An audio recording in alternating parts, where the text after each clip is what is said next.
ോട് സംസാരിക്കുവാൻ പാസ്റ്റർ രാകേഷ് ഞങ്ങൾ ക്ഷണിക്കുന്നു. കർത്താവ് അനുഗ്രഹിക്കട്ടെ.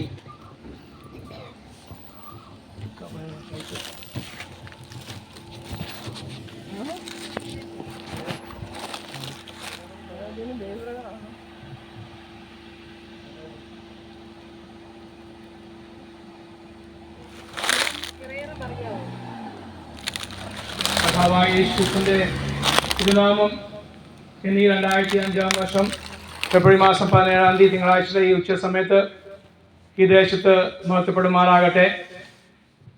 കഴിഞ്ഞ ദിവസങ്ങളും നാളുകളെല്ലാം നമ്മളെല്ലാം ഉള്ളംകൈയിൽ വഹിച്ച സർവ്വശക്തനായ ദൈവത്തിന് ഞാൻ ഇന്നീ ഉച്ച കഴിഞ്ഞ സമയത്ത് സ്തുതിയും സ്തോത്രം അർപ്പിക്കുകയാണ്. സ്തുതിക്ക് യോഗ്യനായ, ആരാധന യോഗ്യനായ, മനുഷ്യന് ആയുസ്സും ആരോഗ്യം നൽകുന്ന സർവത്തിന്റെയും സൃഷ്ടാതാവായ, ആകാശം ഭൂമിയും സമുദ്രം ഉണ്ടാക്കിയ സർവ്വശക്തനായ ദൈവത്തിന് മഹത്വം നൽകുന്നതാണ് മനുഷ്യന്റെ ജീവിതത്തിലെ ഏറ്റവും വലിയ സൗഭാഗ്യം. ആ സത്യദൈവത്തെ അറിയുവാനും ആ ദൈവത്തെ വിളിച്ചപേക്ഷിപ്പാനും ആ ദൈവം നൽകിയ കൽപ്പന പ്രകാരം ദൈവത്തെ ആരാധിക്കുവാനും പിൻപറ്റുവാനും മനുഷ്യനെ ഏറ്റവും വലിയ സൗഭാഗ്യമാണ് ദൈവം മനുഷ്യനോട് കാണിച്ചത്. അനേകർ ഈ ലോകത്ത് മാറ്റപ്പെട്ടപ്പോൾ, അനേകർ ആശുപത്രിയിൽ അഭയം തേടുമ്പോൾ, മറ്റനേകർ അവരുടെ ഭവനങ്ങളിൽ രോഗാവസ്ഥയിലായിരിക്കുമ്പോൾ ആയുസ്സും ആരോഗ്യം നൽകിയ ദൈവത്തിനെ ഞാൻ സ്തുതിക്കുന്നു, സ്തോത്രം ചെയ്യുന്നു. അനേക സംഭവങ്ങൾ നിറഞ്ഞ ഒരു ലോകത്തിൽ നമ്മൾ ജീവിക്കുമ്പോൾ നമ്മുടെ ദേശത്ത് ഒട്ടും വ്യത്യാസമില്ലാതെ മാറ്റങ്ങളും സംഭവങ്ങളും വർദ്ധിച്ചു വരികയാണ്. മാറ്റം ആവശ്യമാണ്. എന്നാൽ മനുഷ്യൻ മാറി മാറി മാറി മനുഷ്യ സ്നേഹത്തിൽ നിന്ന് മാറിപ്പോയ അനുഭവം, മനുഷ്യനെ വെറുക്കുന്ന അനുഭവങ്ങള്, ദൈവസ്നേഹം ഇല്ലാത്ത, മനുഷ്യപ്രീതി ഇല്ലാത്ത ഒരു കാലാവസ്ഥയിൽ ഒരവസ്ഥയിൽ നാം ആയിരിക്കുകയാണ്. എന്നാൽ ദൈവം മനുഷ്യനെ സൃഷ്ടിച്ചത് ദൈവത്തിന്റെ സ്വരൂപത്തിലും സാദൃശ്യത്തിലാകുന്നു. എന്നാൽ പാപം നിമിത്തം, പാപം എന്ന് പറയുമ്പോൾ അനുസരണക്കേട് മനുഷ്യൻ കാണിച്ചു. ദൈവിക കൽപ്പന അവൻ അനുസരണക്കേട് കാണിച്ചു, തെറ്റിച്ചു. ആ നിമിത്തമായിട്ട് പാപം ലോകത്തിൽ വന്നു, മനുഷ്യർ വന്നു. ആദ്യ മനുഷ്യനായ ആദാം ഹവ്വയും അവൻ പഴം കഴിച്ചു, അവൻ പാപം ചെയ്തു, അനുസരണക്കേട് ചെയ്തു. നിമിത്തമായിട്ട് അവരുടെ അടുത്ത തലമുറ, അവരുടെ മക്കളായ ആദാമിന്റെയും ഹവ്വയുടെ മക്കളായ കൈനും ഹാബേലും ജ്യേഷ്ഠൻ അനിയനെ കൊല്ലുന്ന ഘോരമായ പാപം ചെയ്യേണ്ടി വന്നു. അത്രത്തോളം ശക്തിയുണ്ട് പാപത്തിന്. അതിൻ്റെ വ്യാപാരം, അതിൻ്റെ ശക്തി ബൈബിൾ വ്യക്തമായി പഠിപ്പിക്കുന്ന അവസ്ഥകളാകുന്നു. എന്നാൽ പാപത്തിന് മോചനം, മനുഷ്യൻ പാപം ചെയ്തുകൊണ്ട് മനുഷ്യൻ്റെ രക്തത്താൽ മാത്രമേ അതിന് പരിഹാരം കാണുവാൻ സാധിക്കുള്ളൂ. ആ പാപത്തിന് പരിഹാരത്തിന് പല മാർഗങ്ങളാണ് മനുഷ്യൻ ഈ നാളുകൾ നോക്കിക്കൊണ്ടിരിക്കുന്നത്.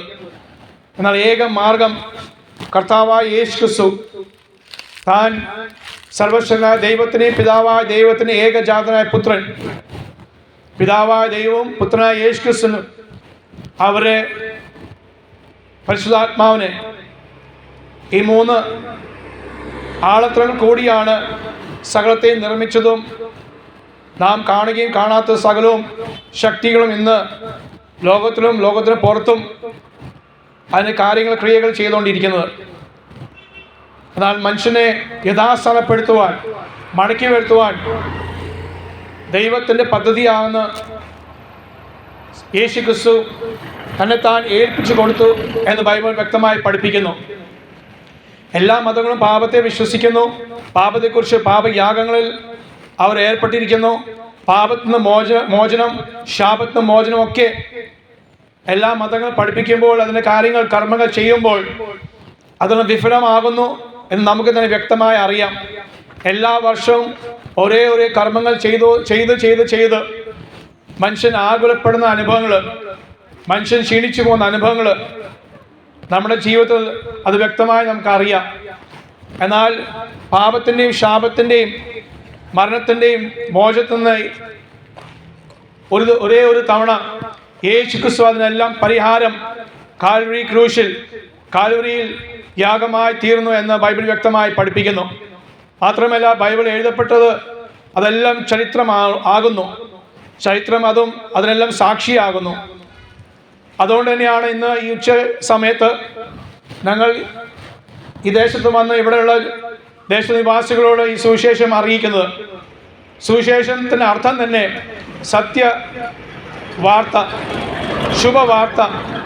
അശുഭവാർത്തയാണ് മനുഷ്യൻ്റെ പാപത്തിൽ നിന്നും, മനുഷ്യൻ്റെ ശാപത്തിൽ നിന്നും, മനുഷ്യൻ്റെ രോഗാവസ്ഥയിൽ നിന്നൊക്കെ വിടുതൽ നൽകുന്ന ദൈവത്തിൻ്റെ പ്രവൃത്തി.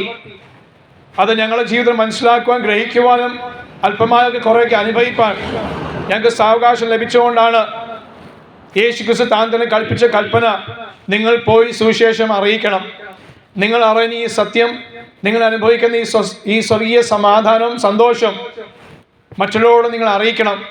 അതിൻ്റെ വെളിച്ചത്തിലാണ് ലോകമെമ്പാടും അന്ന് മുതൽ ഇന്ന് വരെയും ഇനി ലോകാവസാനം വരെയും, അല്ലെങ്കിൽ യേശുക്രിസ്തു രണ്ടാമത്തെ വരവെങ്കിൽ മാത്രമേ ഈ സുവിശേഷ പ്രസംഗങ്ങൾ പൂർണ്ണമായി നിലച്ചു പോകത്തുള്ളൂ. അന്ന് വരെയും ലോകത്തിൽ എവിടെയൊക്കെ മനുഷ്യരുണ്ടോ അവിടെയെല്ലാം സുവിശേഷം ഘോഷിക്കപ്പെടും. അത് നിമിത്തം മനുഷ്യനെ കൊല്ലുന്ന അനുഭവം ഉണ്ട്. അത് സത്യമാണ്. കാരണം ഇത് സത്യ സുവിശേഷമാകിയാൽ, ഇത് സദ്വാർത്ത ആകിയാൽ, സത്യ മാർഗമാകിയാൽ ഇതിന് എതിരാളികൾ അന്ന് മുതൽ ഉണ്ട്. എന്നാൽ എതിരാളികളെ വകവെക്കാതെ അവരെ സ്നേഹിച്ചുകൊണ്ടും അവരെ ആദരിച്ചുകൊണ്ട് സുവിശേഷ പ്രസംഗങ്ങൾ ഇന്നും നടത്തപ്പെടുന്നു. അത് കൺവെൻഷനായിട്ടും ഭവന സന്ദർശനമായിട്ടും ട്രാക്റ്റുകൾ കൊടുത്തും ഞങ്ങൾ ഇന്ന് നടത്തുന്ന പോലെയുള്ള കൊച്ചു അത് കവല പ്രസംഗം ഒക്കെ ആയിട്ടാണ് മനുഷ്യൻ സുവിശേഷം അറിയിക്കുന്നത്. ഇന്നത്തെ ആധുനിക ലോകത്തിൽ TV, ഇൻ്റർനെറ്റ്, റേഡിയോ വഴിയായൊക്കെ സുവിശേഷം അറിയിക്കപ്പെടുന്നു. 24 മണിക്കൂർ ചാനലിൽ അതേ സുവിശേഷം കേൾക്കാൻ ഉള്ള സൗഭാഗ്യം മനുഷ്യന് ദൈവം കൊടുത്തത്. ദൈവത്തിൻ്റെ നിത്യ സ്നേഹത്തെ ഓർത്ത് ഞങ്ങൾ ഇന്ന് ദൈവത്തെ സ്തുതിക്കുന്നു, മഹത്വപ്പെടുന്നു. എവിടെ ഇരുന്നാലും സുവിശേഷം കേൾക്കാം. എവിടെ ഇരുന്നാലും സുവിശേഷം അത് വായിക്കുവാൻ സാധിക്കും. ഏത് ഭാഷയിലും, ലോകത്തിന് ഏത് ഭാഷയിലും ബൈബിൾ എഴുതപ്പെട്ടിട്ടുണ്ട്, തർജ്ജമ ചെയ്യപ്പെട്ടിട്ടുണ്ട്. എന്നാൽ ഇതെല്ലാം ഈ സൗഭാഗ്യം ഉണ്ടായിട്ടും മനുഷ്യൻ ഈ സത്യത്തെ തള്ളിക്കളയുന്നു. അതാണ് ദൈവത്തിന് ഏറ്റവും വലിയ ദുഃഖം. കാരണം സർവശക്തനായ ദൈവം, പിതാവായ ദൈവം ബൈബിൾ പറയുന്നത് തൻ്റെ സ്വന്തം പുത്രനെ ആദരിക്കാതെ അവനെ ഏൽപ്പിച്ചു കൊടുത്തു. മനുഷ്യനെ വിടുവിക്കുവാൻ, മനുഷ്യനെ സ്വതന്ത്രമാക്കുവാൻ പിതാവായ ദൈവം സ്വന്തം പുത്രനെ ആദരിക്കാതെ ഏൽപ്പിച്ചു കൊടുത്തു. ആ പുത്രനായ യേശുക്രിസ്തു തന്നെത്താൻ ഏൽപ്പിച്ചു എന്ന് ബൈബിൾ വീണ്ടും പഠിപ്പിക്കുന്നു. അപ്പോൾ പിതാവായ ദൈവം മാത്രമല്ല, പുത്രനായ യേശുക്രിസ്തു തന്നെത്താൻ ഏൽപ്പിച്ചു കൊടുത്തു. കാര്യം അത് നിസ്സാരമല്ല. കാരണം മനുഷ്യനെ വീണ്ടെടുക്കാൻ വേണ്ടി, മനുഷ്യനെ നഷ്ടപ്പെട്ടു പോയ ദൈവികമായ ആ സ്വഭാവവും ദൈവികമായ ആ അവസ്ഥയിലേക്ക് മടക്കി വരുത്താൻ വേണ്ടിയാണ് പിതാവായ ദൈവവും പുത്രനായ യേശുക്രിസ്തു ഈ ഒരു പദ്ധതിയിലേക്ക് ഇറങ്ങി തിരിച്ചത്. അതിനുവേണ്ടി സ്വന്തം പുത്രനെ അതേ കാൽവരി ക്രൂശിൽ കൊടുത്ത ദൈവം, ബൈബിൾ പറയുന്നു, ഹല്ലേലൂയ, സ്വന്തം പുത്രനെ ആദരിക്കാത്ത ദൈവം അവനോട് കൂടെ സകലവും തരാതിരിക്കുമോ? അതെ, ആ പുത്രന്റെ യാഗത്താൽ, പുത്രന്റെ മരണത്താൽ, ആ മരണത്തിൽ വിശ്വസിക്കുന്ന, ആ മരണത്തെ ഏറ്റുപറഞ്ഞ ഏത് മനുഷ്യനും, അത് ഏത് ജാതിയിലുള്ളവനായിക്കോട്ടെ, ഏത് തരക്കാരായിക്കോട്ടെ, മനുഷ്യനായ സകലർക്കും ആ ഒരു സൗഭാഗ്യം ദൈവം നൽകി അവനിൽ വിശ്വസിക്കുക എന്നുള്ളത്. Praise the Lord. ഈ വിശ്വാസം കണ്ടെത്തുവാൻ അത് എളുപ്പമല്ല. അത് സത്യമാണെങ്കിലും അത് മനുഷ്യരെ അറിഞ്ഞ് അത് അവർ ഹൃദയപൂർവ്വം, പൂർണ്ണ ഹൃദയത്തോടെ, തങ്ങളുടേതായ പൂർണ്ണ മനസ്സോടെ യേശുക്രിസ്തു വിശ്വസിപ്പാനും യേശുവിൻ്റെ പ്രമാണം അനുസരിപ്പാൻ വേണ്ടിയാണ് ദൈവത്തിന് കൽപ്പന. ആ കൽപ്പനകളിൽ ഒന്ന് പ്രധാനം ആണ് മാനസാന്തരം. മാനസാന്തരപ്പെടാഞ്ഞാൽ നിങ്ങൾ ദൈവരാജ്യം കാണുകയില്ല എന്ന് യേശു വ്യക്തമായി പറഞ്ഞു. അത് പഠിപ്പിച്ചു. അത് മാനസാന്തരം എന്നുള്ളത് നമ്മുടെ ഇപ്പോഴുള്ള ജീവിത രീതിയിൽ നിന്ന്, ആ നടപ്പിൽ നിന്നൊരു മാറ്റം, ട്രാഫിക്കിൻ്റെ ഭാഷ നമ്മൾ പറഞ്ഞ U-ടേൺ എടുക്കുന്നതാണ് മാനസാന്തരം. മനസ്സ് രൂപാന്തരം വരുത്തുക, ശരീരത്തിൽ താനെ ആ മനസ്സ് രൂപാന്തരം വരുമ്പോൾ ശരീരത്തിനും മാറ്റങ്ങൾ ഉണ്ടാകും, സ്വഭാവത്തിനും മാറ്റങ്ങൾ ഉണ്ടാകും. അത് ദൈവത്താൽ മാത്രമേ സാധിക്കുകയുള്ളൂ. ആ ഒരു ജീവിതാവസ്ഥയിലാണ് അത് യേശു ക്രിസ്തു പഠിപ്പിക്കുന്ന ക്രിസ്തീയ ജീവിതം. ഹല്ലേലൂയ. അത് മനുഷ്യന്റെ ശക്തി കൊണ്ട് സാധിക്കില്ല. അതിനുവേണ്ടി ആകുന്നു യേശു പറഞ്ഞു, ഞാൻ പോയാലോ ഞാനൊരു കാര്യസ്ഥനെ അയച്ചു തരും, അത് പരിശുദ്ധാത്മാവാകുന്നു. ആ പരിശുദ്ധാത്മാവിനെ നിങ്ങൾ പ്രാപിക്കുമ്പോൾ നിങ്ങൾക്ക് പാപത്തെക്കുറിച്ചും നീതിയെക്കുറിച്ചും ന്യായവിധിയെക്കുറിച്ചുള്ള ബോധം പരിശുദ്ധാത്മാവ് നിങ്ങൾക്ക് വരുത്തും. നിങ്ങൾ വായിക്കുന്ന എന്ത്, നിങ്ങൾ കേൾക്കുന്ന എന്ത്, നിങ്ങൾ ജീവിക്കുന്ന രീതി എന്ത് എന്നൊക്കെ നമുക്കൊരു അല്പമായ താല്പര്യം സമർപ്പണം ഉണ്ടെങ്കിൽ പരിശുദ്ധാത്മാവ് നമ്മോട് സംസാരിക്കും. അത് തെറ്റാണെന്ന് നമുക്ക് ബോധ്യം നൽകും. ആ പരിശുദ്ധാത്മാവിന്റെ ശക്തിയാൽ മാത്രമേ നമുക്ക് ഈ ലോകത്തിൻ്റെ മോഹങ്ങൾ, ജഡത്തിൻ്റെ താല്പര്യത്തിനുമേ ജയം പ്രാപിച്ച് മുന്നേറുവാൻ സാധിക്കുള്ളൂ. അതിനുവേണ്ടി യേശു ക്രിസ്തു താൻ തന്നെ ഈ താണ ലോകത്തിൽ ഈ ഭൂമിയിൽ വന്ന് ഒരു മനുഷ്യനായി 33 വർഷം ജീവിച്ചു. ശാപങ്ങൾ നിറഞ്ഞ, പാപം നിറഞ്ഞ, രോഗം നിറഞ്ഞ ഈ ലോകത്തിൽ യേശു ജീവിച്ചത് മനുഷ്യനായിട്ട് തന്നെയാകുന്നു. അവൻ പരീക്ഷിക്കപ്പെട്ടു എന്ന് ബൈബിൾ പഠിപ്പിക്കുന്നു. അത് താൻ പരിഹസിക്കപ്പെട്ടു, തന്നെ നിന്ദിച്ചു. യേശു അതുകൊണ്ട് തന്നെ പറഞ്ഞു, ലോകം എന്നെ നിന്ദിച്ചുവെങ്കിൽ നിങ്ങളെ നിന്ദിക്കും, ലോകം എന്നെ പരിഹസിച്ചുവെങ്കിൽ നിങ്ങളെയും പരിഹസിക്കും. അതുകൊണ്ട് തന്നെയാകുന്നു സത്യ ക്രിസ്ത്യാനിയെ, അല്ലെങ്കിൽ ദൈവത്തിന് പ്രമാണം, യേശു ക്രിസ്തു പ്രമാണം അനുസരിക്കുന്ന ക്രിസ്തീയ ജീവിതം നയിപ്പാൻ ആഗ്രഹിക്കുന്ന ഏത് മനുഷ്യനും പരിഹാസങ്ങളും രോഗാവസ്ഥകളും ദുഃഖങ്ങളും എല്ലാം ഉണ്ട്. ലോകത്തിൽ നിങ്ങൾക്ക് കഷ്ടമുണ്ടെന്ന് യേശു താൻ തന്നെ പറഞ്ഞു. അത് നമുക്ക് വ്യക്തമാണല്ലോ. ലോകത്തിൽ കഷ്ടമുണ്ട്. രോഗാവസ്ഥ ആയിക്കോട്ടെ, സാമ്പത്തിക വിഷയങ്ങളായിക്കോട്ടെ, മറ്റെന്തെന്നെ ആയാലും അതെല്ലാം നമ്മുടെ കഷ്ടതയാണ് വെളിപ്പെടുത്തുന്നത്. കാരണം നാം ശപിക്കപ്പെട്ട ഒരു ലോകത്തിലാണ്, ഭൂമിയിലാണ് ജീവിക്കുന്നത്. ആ ശാപം വന്നത് മനുഷ്യൻ്റെ ആദി മാതാവും പിതാവായ ആദാം ഹവ്വയുടെ അനുസരണക്കേട് നിമിത്തമാകുന്നു. എന്നാൽ ആ അനുസരണക്കേട് മാറ്റുവാൻ അനുസരണമാണ് മറ്റുള്ള മാർഗം. വേറെ ഒരു മാർഗവുമില്ല. നാം അനുസരിച്ചാൽ മാത്രമേ നമുക്ക് രക്ഷയുള്ളൂ. നാം അനുസരിച്ചാൽ മാത്രമേ നമുക്ക് ആശ്വാസവും സൗഖ്യമുള്ളൂ, നമുക്ക് സമാധാനമുള്ളൂ. അതുകൊണ്ട് യേശു പറഞ്ഞു, ലോകം തരാത്ത സമാധാനം ഞാൻ നിങ്ങൾക്ക് നൽകും. അത് ബൈബിളിൻ്റെ പ്രാരംഭ പുസ്തകമായ ഉൽപ്പത്തിയിൽ 1-ാം അധ്യായം 4-ാം വാക്യം നമ്മൾ വായിക്കുന്നത്, വെളിച്ചം നല്ലെന്ന് കണ്ട് ദൈവം വെളിച്ചത്തെയും ഇരുളിനെയും വേർപിരിച്ചു. ദൈവം സൃഷ്ടിച്ച സകലവും നല്ലതാകുന്നെന്ന് ദൈവം തന്നെ അതിന് ഒപ്പിട്ടു, സാക്ഷി വഹിച്ചു. എന്നാൽ സമയം വന്നപ്പോൾ ദൈവത്തിൻ്റെ ആ നിത്യസ്നേഹത്തെ വെളിപ്പെടുത്തുവാൻ യെരമ്യാ പ്രവാചകന്റെ പുസ്തകം നമ്മൾ വായിക്കുന്നു, നിത്യസ്നേഹത്താൽ ഞാൻ നിങ്ങളെ സ്നേഹിച്ചിരിക്കുന്നു. ആ നിത്യസ്നേഹത്തെ വെളിപ്പെടുത്തുവാൻ സർവശക്തനായ ദൈവം തിന്മയെ വെളിപ്പെടുത്തി. നന്മയും തിന്മയും തമ്മിലുള്ള തിരിവിനെ സ്വീകരിക്കുവാൻ, അതിനെ അംഗീകരിക്കുവാനും അതിനെ പിൻപറ്റുവാനും എല്ലാ സ്വാതന്ത്ര്യവും മനുഷ്യന് ദൈവം നൽകി. അത് മനുഷ്യന് മാത്രം ദൈവം നൽകിയിട്ടുള്ളൂ. കാരണം മനുഷ്യൻ ദൈവം സൃഷ്ടിച്ചത് ദൈവത്തിൻ്റെ സ്വരൂപത്തിലാകുന്നു. മറ്റ് വേറൊരു സൃഷ്ടിക്കും ഇല്ലാത്തൊരു കാര്യമാണ് ദൈവത്തിൻ്റെ ആത്മാവിനെ മനുഷ്യനുള്ളിൽ ദൈവം പകർന്നു. രണ്ടാമത് സ്വാതന്ത്ര്യം നൽകി. വേറൊരു ജീവിക്കും സ്വാതന്ത്ര്യങ്ങൾ ഇല്ലാതായിരിക്കുമ്പോൾ മനുഷ്യന് നൽകിയ ഏറ്റവും വലിയ സൗഭാഗ്യമാകുന്നു സ്വാതന്ത്ര്യം. എന്നാൽ ആ സ്വാതന്ത്ര്യം ഒരിക്കലും ലോകത്തെ സ്നേഹിപ്പാൻ, പാപത്തെ സ്നേഹിപ്പാൻ ദൈവം ആഗ്രഹിക്കുന്നില്ല. അതിൽ നിന്ന് ഒരു വിടുതൽ കൽപ്പിക്കാൻ വേണ്ടിയാണ് ദൈവം തൻ്റെ പുത്രനായ യേശുവിനെ നമുക്ക് വേണ്ടി നൽകിയത്. മാത്രമല്ല തൻ്റെ പരിശുദ്ധാത്മാവിനെ നമുക്ക് വേണ്ടി നൽകുന്നു.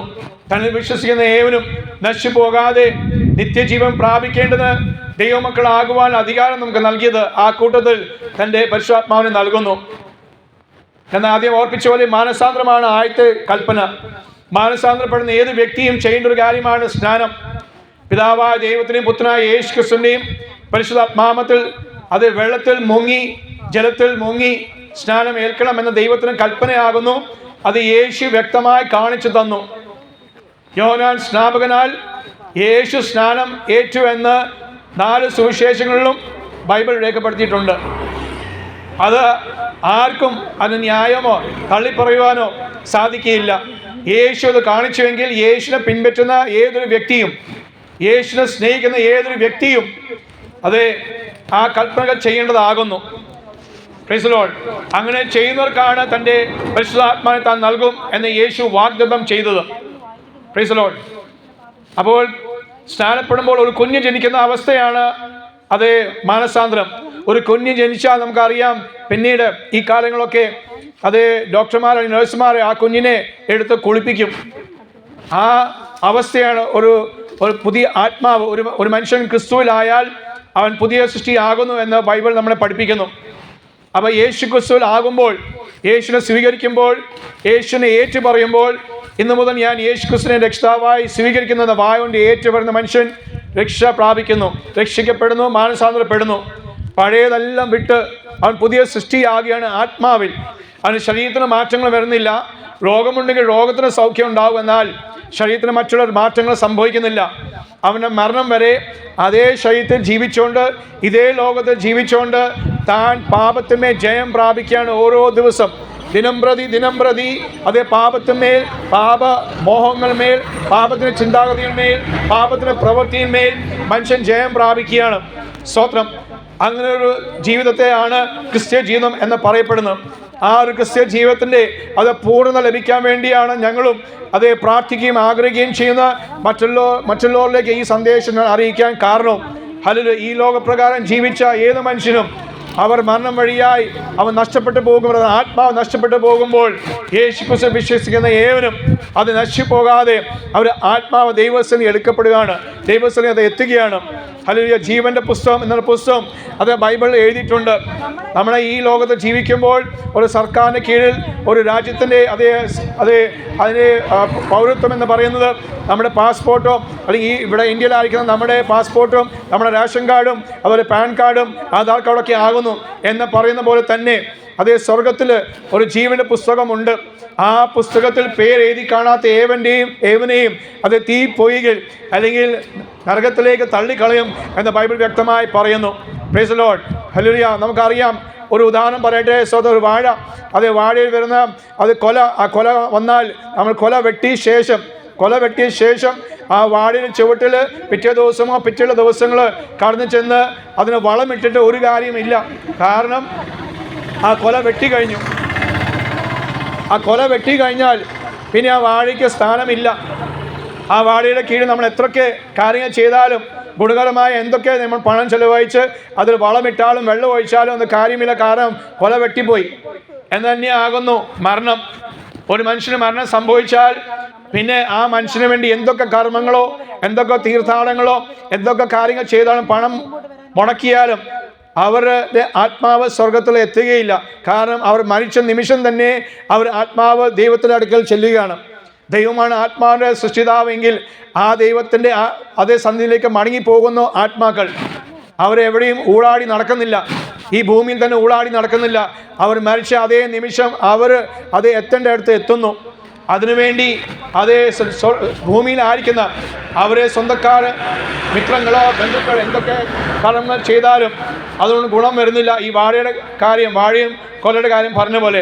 എന്നാൽ ജീവനോടായിരിക്കുമ്പോൾ ആ വാഴയ്ക്ക് എന്തൊക്കെ കാര്യങ്ങൾ ചെയ്തു കൊടുക്കാൻ സാധിക്കുമോ, നല്ലൊരു കൊല കിട്ടാൻ വേണ്ടി എന്ന പോലെ തന്നെ മനുഷ്യന് ആത്മാവിന് വേണ്ടി, ആത്മാവിൻ്റെ മോക്ഷത്തിന് വേണ്ടി, അത് ആത്മാവിൻ്റെ രക്ഷയ്ക്ക് വേണ്ടി എന്തൊക്കെ ചെയ്യാൻ സാധിക്കുമോ അതെല്ലാം ബൈബിളിലെ 66 പുസ്തകത്തിൽ എഴുതി പറഞ്ഞിട്ടുണ്ട്, പഠിപ്പിക്കുന്നു. അത് ആ കാര്യങ്ങൾ ചെയ്യുമ്പോൾ, ആ പ്രമാണങ്ങൾ ചെയ്യുമ്പോൾ നമുക്ക് ആത്മസന്തോഷം, ആത്മാവിൻ്റെ രക്ഷ പ്രാപിക്കാൻ സാധിക്കും. യേശു താൻ തന്നെ പറഞ്ഞു, നിങ്ങൾ മാനുഷിക കൽപ്പനകളെ അനുസരിക്കാതെ, മാനുഷിക കൽപ്പനകളെ ഭയപ്പെടാതെ ദൈവത്തിൻ്റെ കൽപ്പനകൾ നിങ്ങൾ അനുസരിക്കുകയും ഭയപ്പെടുകയും വേണം. എന്നാൽ മറിച്ച് ഈ കാലങ്ങൾ നമുക്ക് കാണാൻ സാധിക്കുന്ന അന്നും ഇന്നും സംഭവിക്കുന്ന കാര്യമാണ്, മനുഷ്യൻ്റെ മാനുഷികമായ കൽപ്പനകൾ ഉണ്ടാക്കി അതേ മനുഷ്യനെ ഭയപ്പെടുത്തുന്ന അനുഭവങ്ങൾ. അത് ദൈവത്തെ ഭയപ്പെടാതെ, സൃഷ്ടിതാവായ ദൈവത്തെ ഭയപ്പെടാതെ മനുഷ്യനെ ഭയപ്പെടുന്ന അനുഭവങ്ങൾ, മാനുഷിക കൽപ്പനകൾ, അതേ മതത്തിൻ്റെ കൽപ്പനകൾ, അതേ മനുഷ്യൻ ഭയപ്പെടുന്ന അനുഭവത്തിൽ നിന്ന് ഒരു വിടുതൽ കൽപ്പിക്കാൻ വേണ്ടിയാകുന്നു യേശു കാൽവരി ക്രൂശിൽ മരിച്ചത്. ഇനി കർമ്മങ്ങൾക്ക് സ്ഥാനമില്ല, അതിന് ആവശ്യമില്ല. യേശു ഒരിക്കലായി മരിച്ചു. Praise the Lord.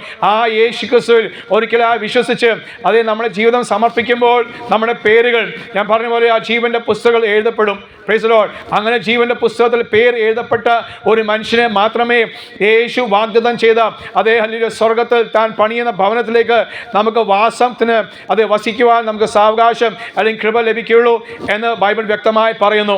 ഹല്ലേലൂയ. യേശു പറഞ്ഞു, ഞാൻ അത് വീണ്ടും വരും, ഞാൻ പോവുകയാണ്, എന്നാൽ പോയതുപോലെ ഞാൻ മടങ്ങി വരും. എന്തിനു വേണ്ടി ഞാൻ പോകുന്നു? നിങ്ങൾക്ക് വേണ്ടി സ്വർഗത്തിൽ ഒരു ഭവനം ഒരുക്കാൻ വേണ്ടി ഞാൻ കടന്നു പോകുന്നു, എന്നാൽ മടങ്ങി വന്ന് നിങ്ങളെ എന്നോടൊപ്പം ചേർത്ത് കൊള്ളും എന്ന് യേശു വാഗ്ദത്തം ചെയ്തു. അതേ ഹല്ലേലൂയ. യേശുവിൻ്റെ ഒന്നാം വരവിനെ കുറിച്ചുള്ള അത് വാഗ്ദത്തങ്ങളെല്ലാം നിവർത്തിയായെങ്കിൽ, യേശുവിൻ്റെ മരണത്തെക്കുറിച്ചുള്ള വാഗ്ദത്തങ്ങൾ അതേ വചനങ്ങൾ നിവർത്തിയായെങ്കിൽ, യേശു ഉയർത്തെഴുന്നേൽക്കും എന്നുള്ള വാഗ്ദത്തം അല്ലെങ്കിൽ വചനങ്ങൾ നിവർത്തിയായെങ്കിൽ, അത് യേശുവിൻ്റെ രണ്ടാമത്തെ വരവിനെ കുറിച്ചുള്ള എല്ലാ വാഗ്ദത്തങ്ങളും അത് നിറവേറ്റിക്കൊണ്ടിരിക്കുകയാണ് സർവ്വശക്തനായ ദൈവം. ഹല്ലേലൂയ. ലോകം മുഴുവനും അതേ യേശുവിൻ്റെ വരവിന് വേണ്ടി ഒരുങ്ങിക്കൊണ്ടിരിക്കുമ്പോൾ, മറുവശത്ത് ലോകം ഒരുങ്ങിക്കൊണ്ടിരിക്കുകയാണ് ഒരു എതിർ ക്രിസ്തുവിന് വേണ്ടി, ഒരു എതിർ ക്രിസ്തുവിൻ്റെ ഭരണത്തിന് വേണ്ടി. ഏകീകൃത ഒരു ഭരണം, അത് ലോകമെമ്പാടും ഒരു ഭരണം, ഒരു രാജാവ്, അത് അല്പകാലത്തേക്കും ഒരു 3.5 വർഷം അതേ എതിർ ക്രിസ്തു ഈ ലോകത്തെ മുഴുവൻ ഭരിക്കുമ്പോൾ, എന്നാൽ അതിനു മുമ്പ് തൻ്റെ സഭയെ തന്നെ വിശ്വസിക്കുന്ന ഏവരെയും ചേർത്ത് കൊള്ളുവാൻ യേശു വീണ്ടും വരും. Praise the Lord. ആ യേശു ക്രിസ്തുവിൽ വിശ്വസിച്ച് യേശു പലരും പറയാറുണ്ട്, അല്ലെങ്കിൽ എല്ലാവരും പറയുന്ന കാര്യമാണ്, ഞങ്ങൾ യേശുവിൽ വിശ്വസിക്കുന്നു, ഞങ്ങൾ യേശുവിനെ സ്നേഹിക്കുന്നു. പക്ഷേ യേശു പറഞ്ഞു, എന്നെ കർത്താവേ കർത്താവേ എന്ന് വിളിച്ചുകൊണ്ട് കാര്യമില്ല. എന്നെ കർത്താവേ കർത്താവേ എന്ന് ഏറ്റു പറയുന്ന എല്ലാ വിഷയം, എന്നാൽ ഉപരിയായി എൻ്റെ കൽപ്പനകൾ അനുസരിക്കുന്നതാണ് അത് എനിക്ക് ഇഷ്ടമുള്ള കാര്യം, എനിക്ക് പ്രസാദമുള്ള കാര്യം. എൻ്റെ കൽപ്പനകൾ അനുസരിക്കുക. എൻ്റെ കൽപ്പനകളോ യേശു പറഞ്ഞു അത് ഭാരമുള്ളവയല്ല, തീർത്ഥാടനം ചെയ്യാനോ ഒരു മല കയറാനോ അത് പണം കൊടുക്കാനല്ല യേശുവിന് ആവശ്യം. നമ്മുടെ ഹൃദയം പൂർണ്ണമായി യേശുവിലേക്ക് അത് സമർപ്പിക്കാൻ വേണ്ടിയാണ് യേശു നമുക്ക് കൽപ്പന നൽകിയത്. അത് വീണ്ടും അത് പറയട്ടെ, അത് നിർബന്ധത്താലല്ല, അത് ആരും നമ്മളെ നിർബന്ധിച്ച് ചെയ്യാനുള്ള കാര്യമല്ല. യേശു ആരെയും നിർബന്ധിച്ചില്ല. അത് സ്വയമായി അത് ഈ സത്യം മനസ്സിലാക്കി ഈ സത്യത്തിൽ വിശ്വസിച്ച് ഹല്ലേലൂയ നാം സമർപ്പിക്കുമ്പോൾ നമുക്കും അതേ വ്യക്തിപരമായും സമൂഹമായും കുടുംബമായും അത് രക്ഷയ്ക്കും അനുഗ്രഹത്തിനും കാരണമായി തീരും. അതുകൊണ്ട് ഈ ദിവസങ്ങളിൽ സ്വത്രം അതേ ദേശ നിവാസികൾ ഇതിനു മുമ്പും സുവിശേഷം കേട്ടിട്ടുണ്ട്, എന്നാൽ ആ സുവിശേഷം പൂർണ്ണമായി വിശ്വസിച്ച് യേശുവിൻ്റെ കൽപ്പനകൾ അനുസരിപ്പാൻ അതേ സർവ്വശക്തനായ ദൈവം നിങ്ങൾക്ക് വേണ്ടി തുറക്കുന്ന മുഖാന്തരങ്ങൾ അത് മനസ്സിലാക്കി അതേ തുറന്ന വാതിൽ, ആ വാതിൽ കൂടി നടക്കുവാൻ അതേ ദൈവത്തിനെ പരിശുദ്ധാത്മാവ് നിങ്ങളെ സഹായിക്കട്ടെ. ഞാൻ തന്നെ വഴിയും ജീവനും സത്യമാകുന്നെന്ന് യേശു പ്രസ്താവിച്ചെങ്കിൽ ആ വഴിയെ നടക്കുവാൻ, ആ സത്യത്തിൽ വിശ്വസിപ്പാൻ, അത് നിമിത്തമായ നിത്യജീവൻ്റെ അതേ അംശങ്ങളായി തീരുവാൻ, ഭാരവാക്യത്വം ആയി തീരുവാൻ സർവ്വശക്തനായ ദൈവം, കൃപാലുവായ ദൈവം ഈ ദേശനിവാസികളോട് കൃപ കാണിക്കട്ടെ, കരുണ കാണിക്കട്ടെ എന്ന് ഞങ്ങൾ പ്രാർത്ഥിക്കുകയും ആഗ്രഹിക്കുകയും ചെയ്യുന്നു. മറന്നുപോലെ ഇനി സമയങ്ങൾ ഏറെയില്ല. ഒരു മനുഷ്യൻ്റെ ആയുസ് എത്രയാണെന്ന് ഈ നാളുകൾ നമുക്ക് പറയാൻ സാധിക്കില്ല. ഏത് സമയത്തും മരണം അതേ നമ്മുടെ വാതിൽക്കൽ നിൽക്കുന്നു, അത് നമ്മുടെ മുമ്പിൽ നിൽക്കുകയാണ്. ചെറുപ്പക്കാർ മരിച്ചു പോകുന്നു, കുഞ്ഞുങ്ങൾ മരിച്ചു പോകുന്നു, ആത്മഹത്യ ചെയ്യുന്ന കുഞ്ഞുങ്ങളുടെ എണ്ണം ഈ കൊച്ചു കേരളത്തിൽ വർദ്ധിച്ചു വരികയാണ്. കൊലപാതകങ്ങൾ വർദ്ധിച്ചു വരുന്നു. അതേ മനുഷ്യന് അതേ സ്നേഹിക്കാൻ ഉപരിയായി മനുഷ്യന് വെറുക്കുന്ന അനുഭവങ്ങൾ കുടുംബത്തിലായിക്കോട്ടെ, അത് ഹല്ലേലൂയ സമൂഹത്തിലായിക്കോട്ടെ, അതെല്ലാം വർദ്ധിച്ചു വരുന്ന എന്നാൽ യേശു ക്രിസ്തുവിനാൽ മാത്രമേ സ്വസ്ഥയും സമാധാനം നമുക്കുണ്ടാകുള്ളൂ. ആ യേശു ക്രിസ്തു വാഗ്ദത്തം ചെയ്ത സ്വസ്ഥയും സമാധാനം ദേശനിവാസികൾ പൂർണ്ണമായി അനുഭവിപ്പാൻ, കുടുംബങ്ങൾ പൂർണ്ണമായി അനുഭവിപ്പാൻ, കുഞ്ഞുങ്ങൾ, യൗവനക്കാർ, വാർദ്ധക്യത്തിലെ മാതാപിതാക്കൾ അല്ലെ ഓരോ ജീവിതങ്ങളും പൂർണ്ണമായി അനുഭവിപ്പാൻ സർവ്വശക്തനായ ദൈവം കരുണ കാണിക്കട്ടെ എന്ന് പറഞ്ഞുകൊണ്ട് എൻ്റെ വാക്കുകൾ ഞാൻ നിർത്തുന്നു. ദൈവം നമ്മളെ സഹായിക്കട്ടെ. ഇവിടെ ഞങ്ങൾ ഓർപ്പിച്ചതുപോലെ ഏതു മനുഷ്യന്റെയും ജീവിതം ക്ഷണഭംഗുരമാണ്.